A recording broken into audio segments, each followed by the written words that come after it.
Hello সুপ্রিয় শিক্ষার্থী ভাইয়ারা, আসসালামু আলাইকুম। আশা করি তোমরা সবাই ভালো আছো। তো আমি গত পূর্বের ভিডিওতে তোমাদের সাথে অপরিচিত গল্পটি A to Z পুরোটা শেয়ার করেছিলাম এবং সুন্দরভাবে বুঝিয়ে দিয়েছিলাম। তো আজকের পর্বে আমি তোমাদের সাথে শেয়ার করব মানব কল্যাণ এই গদ্যটি লিখেছেন কে সেটিও আমি তোমাদের সাথে পুরোটা শেয়ার করব এবং এমনভাবে শেয়ার করব আর এমনভাবে তোমাদের বুঝিয়ে দেব যেন যেখান থেকেই এমসিকিউ বা সিকিউ আসুক তোমরা প্রতিটা এমসিকিউ বা সিকিউ সলভ করতে পারো এবং এই সামান্য কয়েক লাইনের বা কয়েক মিনিটের ভিডিওতে তোমরা প্রতিটা কোশ্চিন সলভ করার মতো যোগ্যতাও তোমাদের হয়ে যাবে। তাই তোমরা যারা এই গল্পটা এখনও স্টাডি করো নাই তারা খাতা কলম নিয়ে বসে পড়ো আর অবশ্যই খাতা কলম নিয়ে বসে মনোযোগ দিয়ে ভিডিওটি দেখবে যেন পুরো ভিডিওটি তুমি সবটুকু সুন্দরভাবে বুঝতে পারো। তো আমি আর বেশি কথা বলবো না, আমি তোমাদের সুন্দর করে এই গল্পটি শেয়ার করব।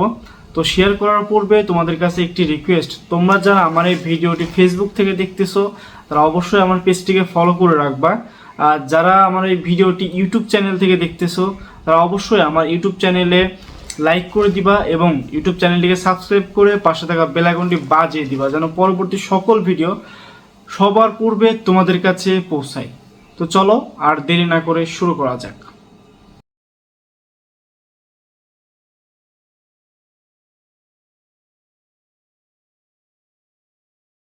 তো শিক্ষার্থী ভাইয়ারা, এই মানব কল্যাণ গল্পটি হচ্ছে একটি গদ্য এবং এই গদ্যটি লিখেছেন আবুল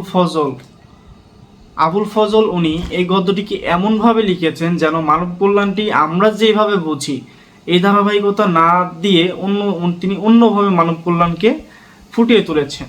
তো চলো এটি জানার আগে আমরা একটি ইম্পর্টেন্ট লাইন জেনে আসি যে মানব কল্যাণ গ্রন্থটি কোন গ্রন্থ থেকে সংকলিত হয়েছে। তো এটি যদি কোনো কোশ্চিনে আসে যে মানব কল্যাণ কোন গ্রন্থ থেকে নেওয়া হয়েছে তাহলে এটার অ্যান্সার হবে হচ্ছে মানবতন্ত্র। তো এটার অ্যান্সার এটাই যে মানব কল্যাণ গ্রন্থটি মানবতন্ত্র থেকে নেওয়া হয়েছে। ঠিক আছে, এটা কিন্তু নোট করে রাখবো, অবশ্যই খাতায় লিখে রাখো যেন তোমাদের বুঝতে অসুবিধা না হয়। তো চলো এরপরে শুরু করি।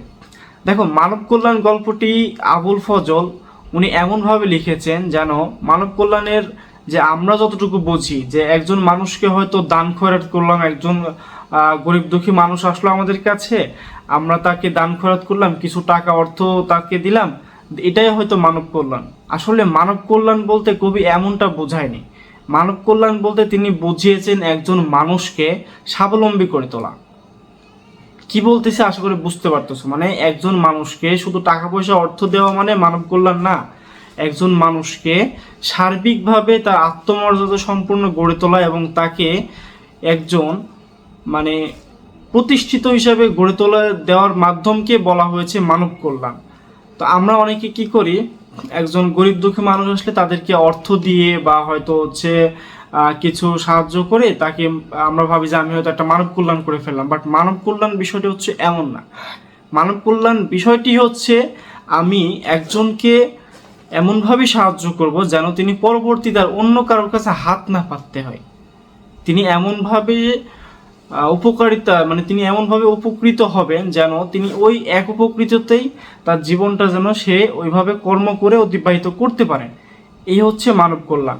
তো এখানে একটি ইম্পর্টেন্ট লাইন বলা আছে যে ইসলামের নবী বলতে তোমরা তো সবাই জানো যে আমাদের নবী হযরত মুহাম্মদ সাল্লাল্লাহু আলাইহি ওয়াসাল্লাম।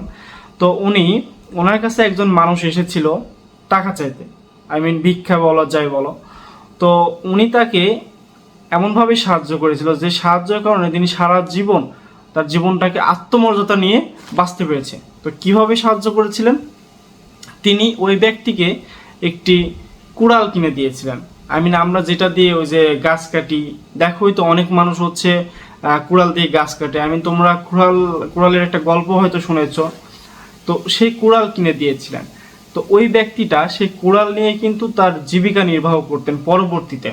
তাহলে এখান থেকে কি বোঝাচ্ছে দেখো, আমরা যদি কাউকে এমনভাবে সাহায্য করতে পারি যেন তার ভবিষ্যতে তিনি নিজের কর্মটা নিজে করে খেতে পারেন, কারোর কাছে হাত না পাততে হয়, এইটাকে আমরা বলতে পারি যে হ্যাঁ এখানে মানব কল্যাণ সাধিত হয়েছে। বাট আমরা যদি এইভাবে দেখি যে না, আমরা একজন আসছে তাকে শুধু কিছু টাকা পয়সা দিয়ে হেল্প করলাম, এখন তিনি যদি সে টাকাটা নষ্ট করে ফেলে তাহলে কিন্তু এটা কোনো মানব কল্যাণ হলো না, এটা জাস্ট তাকে কিছু টাকা দেওয়া হলো, এটা কিন্তু মানব কল্যাণ না। মানব কল্যাণ বিষয়টাই হচ্ছে এমন যে আমি এমন কিছু করব যেন একজন মানুষ স্বাবলম্বী হয়ে উঠতে পারে এবং তার আত্মমর্যাদাটা বৃদ্ধি পায়, সেজন্য মানুষের মাঝে আত্মমর্যাদা নিয়ে বেঁচে থাকতে পারে।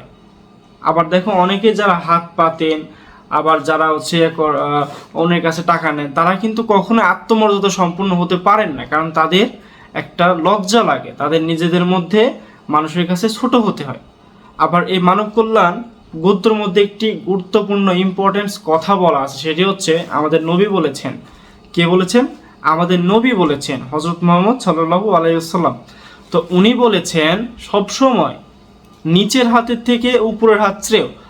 মনে করো যে আমার এই হাতটা নিচু, আমার এই হাতটা উঁচু, তো আমি যখন একজনকে দান করব তাহলে অবশ্যই আমার হাতটা তো উঁচুই থাকে, আর যে নিবে মানে যে ভিক্ষা করতে এসে যে টাকাটা নেয় সে তো এর নিচের হাত দিয়ে থাকে, তার মানে আমি যখন দান করি সে আমার হাতটা উপরে থাকে এবং যে দানটা গ্রহণ করে তেনার হাতটা থাকে নিচে।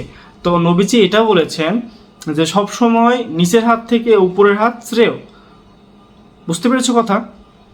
বিষয়টা হচ্ছে এমন যে আমরা সব সময় যাদেরকে দান করে থাকি তাদের হাতকে বলা হয়েছে নিচের হাত, আর আমরা যারা দান করে থাকি তাদের হাতকে বলা হয়েছে উপরের হাত। তো নিচের এই হাতটা থেকে এই হাতটা কিন্তু অনেক শ্রেয়, ঠিক আছে? তো এরপরে হচ্ছে মানব কল্যাণ যে গদ্যটি, এই গদ্যটি কিন্তু খুব বেশি কঠিন না, তোমরা জাস্ট এই লাইনটা মাথায় রাখবা যে মানব কল্যাণ মানেই হচ্ছে মানুষকে অর্থ দিয়ে সহায়তা করা না। মানব কল্যাণ মানেই হচ্ছে মানুষকে স্বাবলম্বী এবং আত্মমর্যাদাপূর্ণ একজন ব্যক্তি হিসেবে সমাজে প্রতিষ্ঠিত করে দেওয়া, যেন তিনি তার জীবনটাকে সুন্দরভাবে সম্মানের সাথে এবং তার নিজের কর্ম নিজে করে যেন অতিবাহিত করতে পারে, মানুষের কাছে যেন হাত না পাততে হয়। ঠিক আছে? আমাদের ইসলামও কিন্তু এটাই শেখায় যে মানুষকে এমনভাবে সহায়তা করো যে তিনি যেন ভবিষ্যতের কারোর কাছে হাত না পাতে, তিনি যেন অবশ্যই নিজেরটা নিজে করে খেতে পারে, এমনভাবে সহযোগিতা করা আমাদের কর্তব্য। তো আমাদের গ্রামের অনেক মানুষ আছেন যারা আমরা ভাবি যে হয়তো 2 পয়সা বা 2 টাকা বা 10 টাকা, 1000, 2000, 1 লাখ টাকা দেওয়া মানেই হয়তো আমি কাউকে উপকার করে ফেলেছি, কারণ মানব কল্যাণ করে ফেলেছি। আসলে বিষয়টি কিন্তু এমন না। আমাদের মানসিকতা তৈরি করতে হবে এমনভাবে যে আমি যাকে সাহায্য করব, যাকে সহযোগিতা করব, আমার মনের মধ্যে স্থির করেছি যে হ্যাঁ আমি এনাকে সহযোগিতা করব, তো তাকে এমনভাবে সহযোগিতা করার চেষ্টা করব যেন তার পরবর্তীতে আর অন্য কারোর কাছে হাত না পাততে হয়। তাকে একজন স্বাবলম্বী গড়ে তুলে দেওয়ার দায়িত্ব কিন্তু আমাদের সমাজের। তো এটার জন্য আমাদের সমাজে কিন্তু অনেক মানুষ আছে যারা এমনভাবে হাত পেতে মানুষের কাছে থেকে অর্থ বা যে কোনো সাহায্য নিয়ে থাকে। বাট আমাদের সমাজের কর্তব্যটা কি? আমাদের সমাজের কর্তব্য হচ্ছে এটাই যে আমরা সবাই মিলে একটি সমাজ গঠন করি এবং সবাই মিলে সবার মন মানসিকতাকে তৈরি করি এমনভাবে যে সবাই মিলে একটা সংগঠন করে সমাজের প্রতিটা যেগুলো গরিব মানুষ, গরিব দুঃখী মানুষ, তাদেরকে স্বাবলম্বী করে তোলা, সাহায্য করে এবং এমনভাবে সাহায্য করে যেন পরবর্তীতে তারা আর অন্য কোথাও সাহায্য না চেতে হয়। ঠিক আছে কথা? মানব কল্যাণ বিষয়টি খুব বেশি কঠিন না, জাস্ট এই 1-2টা লাইন যদি তুমি মাথায় রাখতে পারো তাহলে তুমি প্রতিটা কোশ্চিনের অ্যান্সার করতে পারবা, আমি বলে দিচ্ছি। তো মানব কল্যাণ গদ্যটি ছিল হচ্ছে এ পর্যন্তই। আবার বইয়ে দেখবা যে অনেক হচ্ছে বিস্তারিত লেখা আছে, বাট মেইন কাহিনী হচ্ছে এটাই। ঠিক আছে? বই হয়তো আরো কিছু 2-1 লাইন কথা আছে, বাট মেইন 2টা কাহিনী। একটা হচ্ছে আমাদের এখানে বলা আছে ইসলামের নবী যিনি হচ্ছে আমাদের নবী হযরত মুহাম্মদ সাল্লাল্লাহু আলাইহি ওয়াসাল্লাম, উনি কিন্তু ওই যে একজনকে কুড়াল দিয়েছিলেন, যার কারণে তিনি জীবিকা নির্বাহ করতে পেরেছেন, তাকে সাহায্যটা এমনভাবেই করতে হবে। আবার এটা বলেছেন যে নিচের হাত থেকে উপরের হাতটা অলওয়েজ শ্রেয়। ঠিক আছে? আর মানব কল্যাণ বলতে এটাই যে মানুষকে শুধু অর্থ সম্পদ না দিয়ে আমাদের উচিত প্রতিটা সমাজে সংগঠন করে মানুষদের এমনভাবে সহযোগিতা করা যেন তারা স্বাবলম্বী এবং আত্মমর্যাদাবান হয়ে ওঠে। এটা কিন্তু মাথায় রাখবো, অনেক ইম্পর্টেন্স একটা লাইন, আত্মমর্যাদাপূর্ণ। শুধু যে টাকা দিয়ে সাহায্য করা বা কোনো কিছু দিয়ে সাহায্য করলাম এটাই কিন্তু আর মানব কল্যাণ না, এর সাথে আত্মমর্যাদাটা তাকে তুলে দিতে হবে, মানে তার আত্মমর্যাদা তাকে বুঝিয়ে দিতে হবে যেন সে তার আত্মমর্যাদা নিয়ে জীবনে অতিবাহিত করতে পারে। ঠিক আছে? তো আজকের গল্পটি এ পর্যন্তই। আজকের আমি কথা বাড়াচ্ছি না, অনেক হয়তো বিস্তারিত বলে ফেলেছি। তো এরপরে তোমরা যদি বইটা একটু রিডিং পড়ে নাও, একবার রিডিং পড়ে নিলে দেখবে আমার কথার সাথে সেম টু সেম। তো তো তোমরা এই সামান্য কথাগুলো শুনলেই প্রতিটা সিকিউ অ্যান্সার করতে পারবা, আর এমসিকিউ তো পারবা। এমসিকিউর জন্য বইটা একটু দেখে নিবা। আর একটা কথা, সেটা হচ্ছে তোমরা বলতে পারো যে আমি হচ্ছে লেখক পরিচিতি কেন বললাম না। দেখো ভাইয়া, লেখক পরিচিতি থেকে খুব একটা কোশ্চিন আসে না, আমি বরাবরের মতোই বলে দিচ্ছি। হয়তো খুব বেশি হলে ভুল ভবিষ্যতে দু একটা আসতে পারে, ওইটা কোনো ইম্পর্টেন্স কিছু না। তো তোমরা চাইলে লেখক পরিচিতিটা তোমাদের নিজের দায়িত্বে পড়ে নিবে এবং গল্পটা একবার জাস্ট রিডিং পড়ে নিতে পারো, না পড়লে শুধু আমার এই কথা জানলেই তুমি সিকিউ অ্যান্সার করতে পারবা। তো ঠিক আছে, আজকে এই পর্যন্তই।